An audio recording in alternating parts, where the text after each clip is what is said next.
Now that we've talked about how to find mean, median, and mode just regularly, we need to talk about how to find it on a frequency table.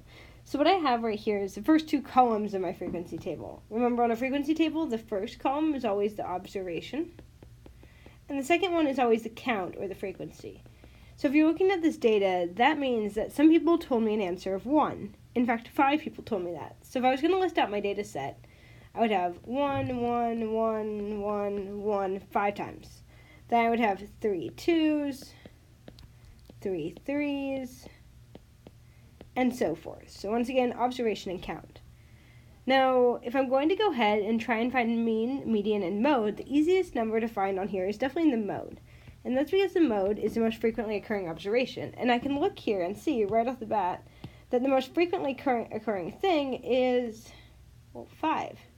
And it's 5 because there are 7 of them. So that's the most frequently occurring, which means my mode in this case is 7.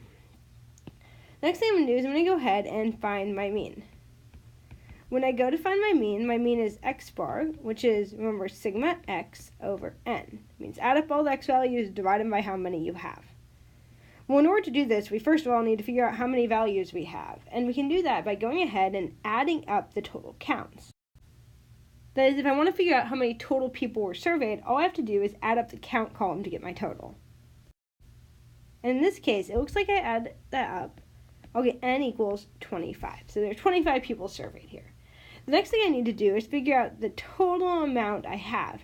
That is, if I listed them all out, like I did up here, and kept going, I need to know how much would that add up to. Now, I can do that by literally adding them all up, or I can look for a shortcut. And that is, looking at these, I know I have a total of 5 1s. I have a total of 3 2s. If I move over a little bit, I have a total of 3 3s, and so forth. That means rather than take 1 plus 1 plus 1 plus 1 plus 1 again, I could just take like 5 times 1. For the total number from 2s, I could add them up, or I could just take the fact that there are 3 times 2. I could do a similar thing for the 3s, that is, there are 3 times 3. I could keep doing this, and then I could add all those up. And once again, all I'm doing here is taking, there are 5 1s, so rather than take 1 plus 1 plus 1, I'm just taking 5 times 1. Now what's cool about this is I can actually do that on the frequency table. Notice over here that when we started talking about the 1s, I did 5 times 1, and that's because there were 5 1s. When I did it for my 2s, I had multiplied it by 3 because there were 3 of them. And then when I went ahead and did it for my 3s, I multiplied that by 3 because there were 3 of them. So in reality, on a frequency table, rather than having to list everything out and then add it up, I can find the mean by taking the observation times the count,